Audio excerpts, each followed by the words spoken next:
Mhm. Go ahead and share this.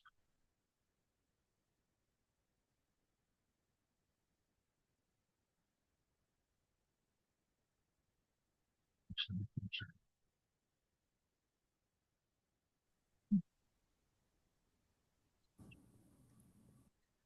Can you hear us, Maris? Yes. Hello? Oh, there we go. Yay. Yes.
We'll get started in just a couple minutes. We're just kind of waiting for some more people to see if they hop on.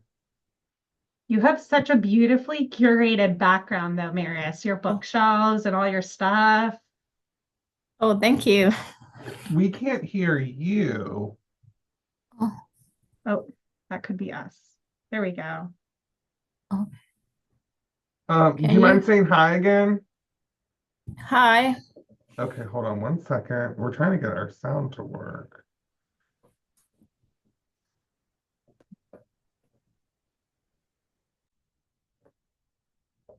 Can you hear us, Maris? I can. Okay. Yes.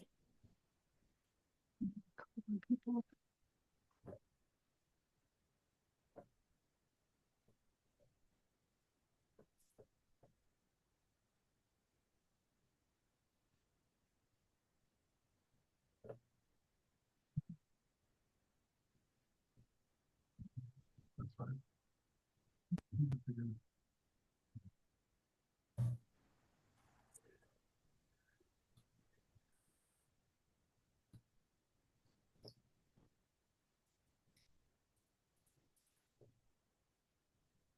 You guys, we're going to give it a couple more minutes.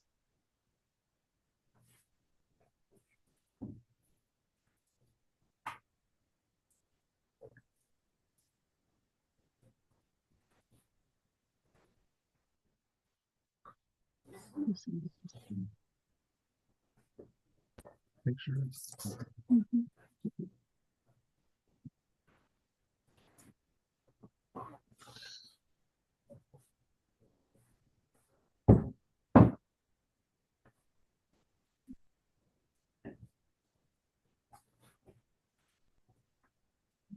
And I do think we hear Maris now. Maris, can you say hi for us one more time? Hi. Yay! Yay! Finally. You're an audio tester. Oh, nice. You win the prize tonight. Oh,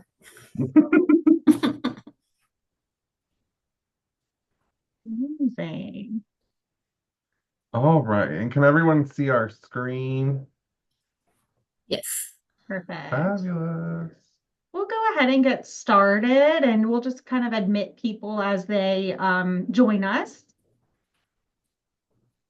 We're glad you're here tonight. This is a super cool presentation and something we both really strongly believe in. So we'll dive in and kind of tell you what to expect and all the fun stuff in store. So, welcome to Budget Like a Boss. We on our team believe that wealth is built through saving, not through necessarily making more money. Making more money is always nice, but we believe that building wealth starts first with a budget and telling your money where to go each month rather than seeing where it went every month. I'm Matt, and this is Mary Margaret. We're both mortgage consultants here at the Cowart team, and we're excited to chat with you all this evening. Yeah. So a couple of rules to start us off first. We will end on time. This is a 45-minute webinar, so we will get you out of here by 6:45, if not before then. We will take a couple of breaks for questions. We are going to move quickly. If through this presentation you are feeling overwhelmed, that is okay. That's kind of where we want you to be as you learn about this. And of course, we and our team are here to answer questions as you work through the budget the first couple of times to help you, because it is overwhelming to do this the first few times. Absolutely. I think it's also important to note, as we stated here, you have already won by just showing up tonight. You've taken a step towards working on your budget and helping yourself build that wealth. So know that you're already winners just by being here with us. Yeah. This is a little bit about who we are. At the Cowart team, we've been helping people in the area buy homes for over 20 years. We're backed by a national mortgage company out of Maryland called NFM Lending, but we are local here in Richmond, and our office is right off of West Main Street. We do things a little bit differently than other lenders. We're very consultative, interactive, and high touch. We want to make sure we're listening to clients, talking to them, advising, and offering options. We give everyone customized mortgage plans to help inspire people and give them confidence so that they can win in the competitive market. We're ranked in the top 1% of mortgage consultants in the US and have a ton of great reviews. And now I'm sure you're probably asking yourselves, okay, that's great, but why are these mortgage people teaching me about a budget? Yeah. Well, this is a budget. It's not something we've created. This is something that we've adopted, and it's a budget template that's been used for many, many years by top realtors and top lenders. You really can't out earn this sheet. No matter how complex of a situation you are in, you really can't be too complex for it. So we've found that this budget really encompasses everyone, as as simple as your budget might be or as complex as it might be. We've been using this sheet ourselves for over 5 years. Matt comes from a real estate background. He's a former realtor turned lender, and I am a former early childhood care provider turned lender. So we're very just passionate about financial education in general, and we just believe we're more than a mortgage. We help people get into a lot of debt, and so we also want to help make sure that you can handle that debt, number one, but two, you're also working your income in a way to just continue to build wealth. Absolutely. There's a very small percentage of people in America who have financial advisors, so we want to help make sure we're kind of bridging that gap. Today, you guys will leave with and learn about an understanding of why budgeting is important, an understanding of where to put your savings, how our spreadsheet works, and then an awareness of any other helpful webinars or classes that we have coming up. We offer classes once a month, and it's a really great opportunity to kind of learn a little bit more. Couple of things to remember. We're going to show you our resources. Our website has instructions on how to do this budget. It's got a ton of resources. So we're going to share all of these with you. But remember, it's okay to call, email, text us with any questions as you're working through this. Again, it's overwhelming. You're going to have questions the first few times you work the budget. So definitely lean on us. We also have done a podcast about our budget. It's really good. Greg led the podcast, so we'll also show you where you can tune in there. We do this webinar quarterly. We would love, in a perfect world, to have like a Budget Like a Boss 2.0 class for anyone who has been using our budget. This is newer for us, so we're not quite there yet. But if you want to come back to the next Budget Like a Boss and share your success, your struggles, just share the progress that you've made, we would absolutely love that. So just remember, today is just the starting point. Digest all the information, take that sheet, just start practicing with it, yeah, and have some fun. These are some mantras that we tell ourselves and that we love on the team and kind of help drive home why budgeting is important. We'll talk through some of them. I really love pay yourself first. When you save, you're paying yourself first versus paying other people. And then also do not save what is left after spending. Instead, spend what is left after saving. Those are two really big ones for me. Are there any on here that stand out to you, Mary Margaret, that you really love? I like a budget is telling your money where to go instead of wondering where it went. And I'll use a personal example for this one. Years ago, my husband and I were looking at our bank statement and we were wondering, where did all the money go? Uh-oh, we are overdrafted this month. What happened? This is not like us. Well, it was the first time we entertained a budget sheet. We went through our bank statement and realized we spent $800 that month on Grubhub. I about threw up once I realized that. And from that moment on, I was like, nope, every month I am telling my money where to go instead of wondering where it went. No one needs to spend that much money on Grubhub. I can very easily order groceries and make my own dinner. So that was a big like game changer for me, realizing where my money was going each month and making that lifestyle change. It also kind of plays into the budgeting is the most vulnerable of honesty. Really, you have to be honest with yourself of this is where I'm spending money, like this is my ridiculous Grubhub habit. Yeah, that's exactly right. You have to really look at yourself in the face and come to terms with what you're spending on. These are some concepts and words you'll hear us use today. We'll talk about going to zero or the fear of going to zero. We'll set up different accounts. We'll talk through that, and you're going to want to see those bank accounts hit zero, which is going to feel like a super foreign concept to you. It feels like a failure when that bank account hits zero, but really it's a success because that means you allotted every single dollar that month and you both didn't underspend and you didn't overspend. We'll talk about your survival number and learning what that is. This is the minimum that you spend each month on your bills to get by. You want to just know your survival number like the back of your hand. And then we'll also talk a little bit about like your on deck account is another account that we believe you should set up. We don't believe in living paycheck to paycheck, but paying yourself ahead each month. And we're going to teach you how to do that. Yeah, the ultimate goal of this budget, especially if you're someone who's a commission person, is to try to be 30 days ahead of the money you're spending and using the money that you already earned, not the money that you're getting ready to earn. We'll talk about a debt snowball and paying off debt. And we already kind of talked about paying yourself first and then those overdraft and emergency funds. Any questions so far? I know we're throwing a lot of information at you guys. Awesome. We're doing a good job then. Hi, Zeta. I haven't seen your beautiful face in forever. Awesome. Let's talk about wealth in America. 56% of families cannot come up with $1,000 in an emergency. This means something happens, the car dies, I need $1,000 to fix it. I can't come up with it. I don't have that money. 70% of Americans don't have $1,000 in savings.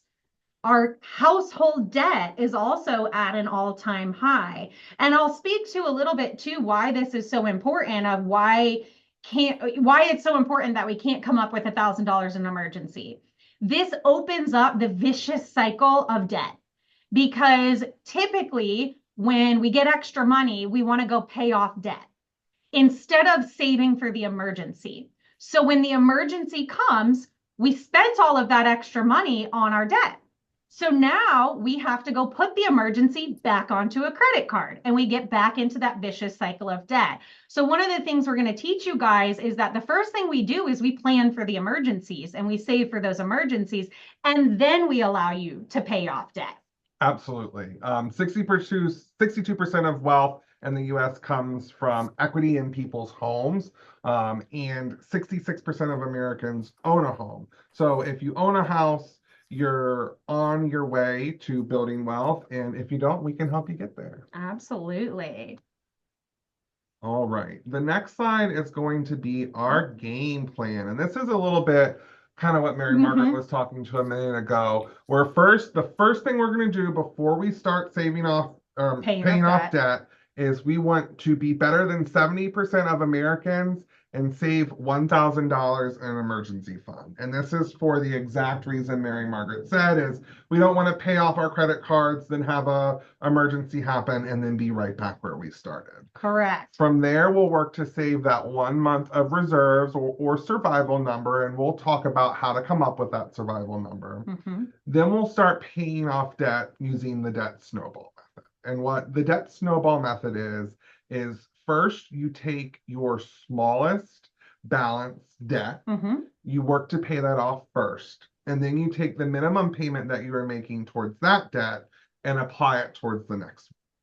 Some people will say the highest interest rate, but we like to say the smallest balance with the debt snowball because it gives you a sense of accomplishment and that you see the progress and it'll help you keep going. So by compiling those monthly payments, you really pay off that debt a little bit faster. So just to give like an example, if I have my smallest monthly payment or my smallest balance I have, let's say is $1,000 and it's a minimum payment of $35 a month, I would pay that debt every month until it's paid off completely after I've done step 1 and 2 of my savings. Well, then I go to my next biggest balance. That's $2,000 a month, and that's $50 minimum per month. Well, I just paid off the $1,000 at $35 a month. So now I'm going to take that extra $35 a month I have. I'm not going to spend it. I'm not going to act like I paid off my debt, but now I'm going to add it to $50 a month. So now on debt number 2, we're paying $85 a month until it's paid off, until it's chipped away, and then we move to the next highest balance, so on and so forth. Yep. And like Matt said, it's that sense of accomplishment. It feels good once you've paid something off rather than spending years to work on a really high balance. It feels like you haven't accomplished anything. Once we paid off the debt, then we'll save the 3 months reserves of our survival number, which will be super helpful for you. Yep. So let's talk about the bank accounts that we're going to need in order to accomplish this. You'll have one bank account that you'll set up for your monthly bills, and this is where you will spend from. You'll also have an overdraft of emergency account, and that's where you'll have that $1,000 that will live, and that's kind of your first goal. We link this to your monthly bills account, so when we do hit the 0 or there is an overdraft there, you kind of have that overdraft protection, and then you fill up that emergency account next month. The third account will be your reserves account. This is where you save money. This is where your savings, your 3 months or 1 month survival number is going to go.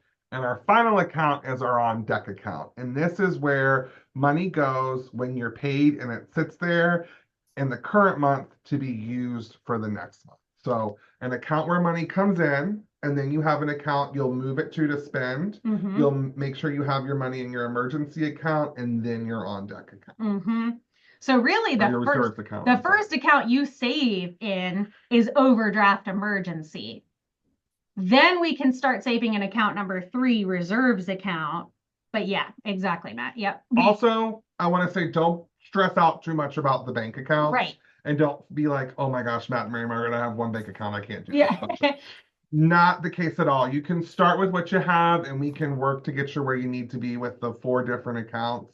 The biggest thing is to just start working the budget. I just did like a one-on-one budget with someone, and he does all of his spending from his credit card and then pays the credit card at the end of every month. And he's really good at that. I could never be good at that. I would go into debt doing that. But everyone does run it differently, and you can make it work for you. Just try to be conceptual with what purpose these accounts serve. So let's take a Awesome. look at the example. Very cool. And we'll show you where to find all this stuff. And we'll also show you where the podcasts and all those types of things live before we jump into the budget itself. So the first thing we're going to do is we're just going to go to www.thecowartteam.com. When you type that in, you'll see this beautiful website with this lovely homepage and all these pretty faces down here. But you're going to be looking at the top where it says resources and then go to educational download. When you click that, it'll take you to our resources page. And the first thing you'll see at the top is this is where our podcast lives. So if you are coming to listen to the podcast, you'd click on these links. You'd find the podcast you want to listen to. There's lots of really great stuff on there, not just budget stuff, but if you want to get into investing in real estate or learn about where the market is, there's a lot of cool content here. So but definitely check out the podcast. But the podcast for budgeting is called Budget Like a Boss. There are recordings here of past webinars. So if you want to rewatch this, you're always welcome to do so. And then if you keep scrolling, hey Ariel, how are you? I'm good. Sorry, my dog's barking. Oh, you're good. You'll see this Budget Like a Boss seminar folder. You'll click here, and then you can download all these documents. There is a PDF of the presentation. There is a guide to understanding the sheet and then instructions on how to use it. All this we'll go over tonight, but this is a good place to go if you need a refresher on how to do it. But also do not hesitate to call, text, or email anybody on the team. We're all happy to help. And now we can bring up our budget spreadsheet. Get into the budget. So this is the budget. It's going to be, first of all, a little overwhelming when you look at it, but we look and there's a tab for every single month. So you'll complete your budget in each individual month. And then we've got 6 different columns. So column 1 is just outlining the different bills you have. And this is where you make it for you. If you don't have a student loan, take it out. But this is where you're adding in, anything and everything. If you like to get your clothes dry cleaned and you do that every month, budget for it. There is not a line item that is too weird for a budget. Absolutely. I had a question one of the times I've taught this before is what is the strangest thing you've seen someone line item for? And we had someone who we were helping a budget with, and their husband loved to go to the gas station and just buy junk food. So in there, they had gas station junk food budget, and he got $100 a month to go to the gas station and spend on his junk food. So anything you want to spend money on, you can spend money on. Try not to get too hyper specific by saying one restaurant eat out is a certain amount of money, but lump all those eating out things together, lump all your groceries together to give yourself a little bit easier time keeping up with it. But definitely make sure to include anything you want to spend money on. Absolutely. I think with budgeting, it's really easy for us to feel restriction. Like, oh, if I'm budgeting, I must restrict myself. I must limit myself. Not at all. This is actually very freeing. Don't restrict yourself. Just be honest with yourself about what you spend on. So like the junk food gas station budget, that is an okay thing to spend money on. Just line item for it. We don't have to say we have to stop spending that money. We just have to make sure we know that $100 a month goes to 7-Eleven junk food. Absolutely. Column 2, are your notes. So this can really be, again, whatever you want. For me, I put my username and passwords in here. You can put your due date, due on 1/1, whatever that date is, whatever notes you need to know what's going on with that Yeah. account. If it's a debt you might be working on paying down over these next several months, maybe put that balance and watch it go down as reach that goal of paying it off. Before we move to column 3, because this is where we'll talk through things a little bit more and people might have more questions as column 3, 4, and 5. Are there any questions on column 1 and 2, what to put in there, what not to put in there, how to use them? I just put in the chat a question because I didn't want to interrupt you, but Oh. so I budget for 10% to my church every month of my income, my gross income.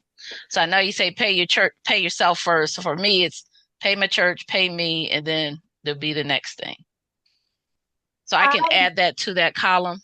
You absolutely can. And there's a line on the bottom where it says giving and charity of your choice, But church, you could even tithing. put tithing. Yep. If you wanted to tithing, and then every month you would just take your gross income, you would calculate that 10%, and then you would put it here in the, not in that column. You would actually put it in this column. Column 3. No, column 4.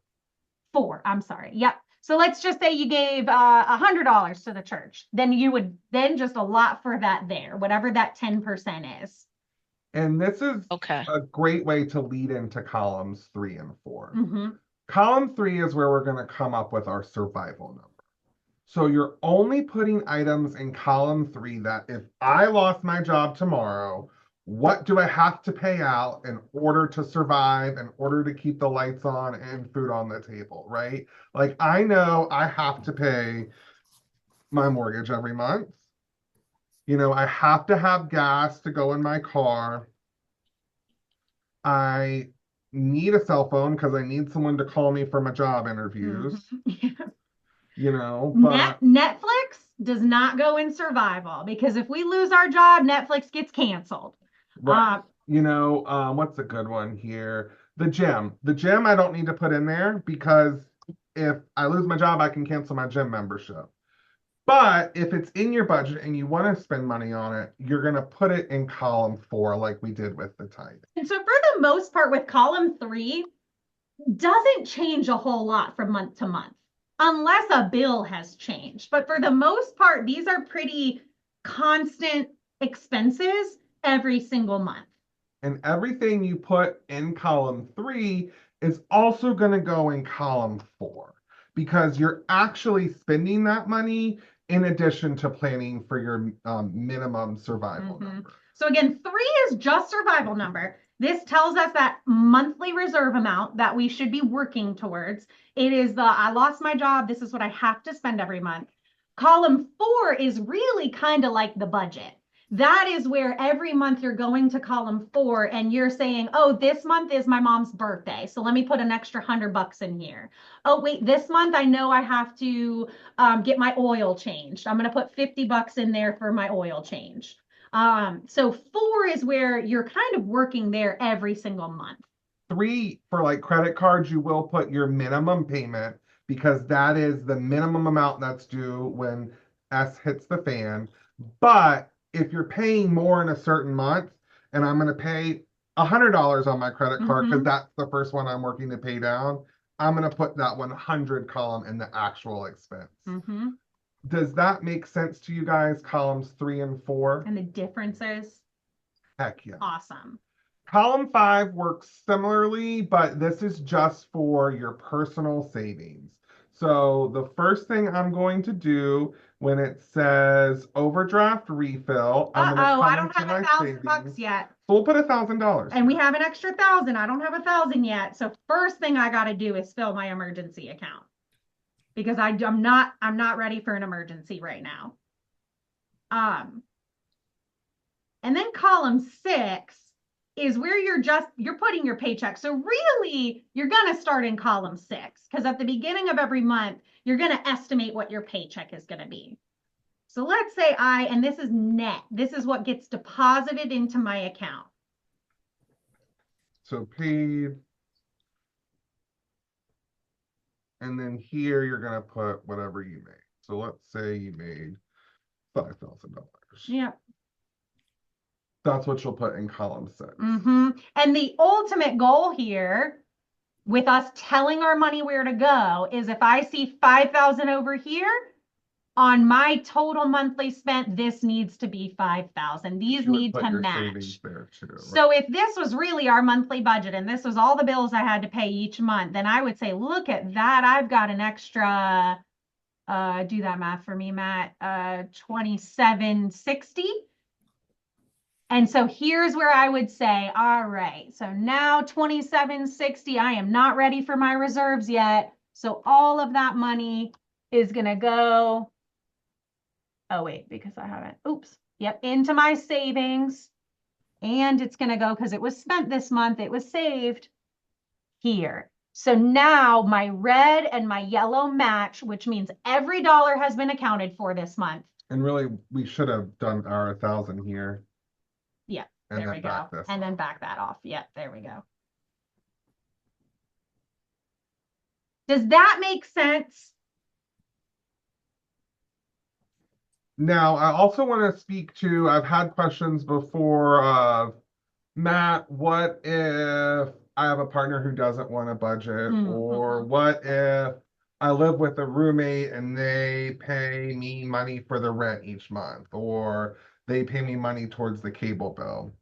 You can handle that in a couple of different ways. I think the easiest is if you're in charge of that bill, just put it in your survival number and calculate that income of when you expect to receive that money. So say I'm getting $750 from Johnny for rent, I put $750, Johnny's rent. Also, if your partner doesn't want to do it, they don't have to be on board for you to start Nope. budgeting. Start it. 3 months into you doing it consistently, your partner's going to say, what do you keep doing over there? Why are you being so disciplined about money all of a sudden? They're going to get curious. They may never sit down and do this spreadsheet with you. That's okay. Still do it for yourself.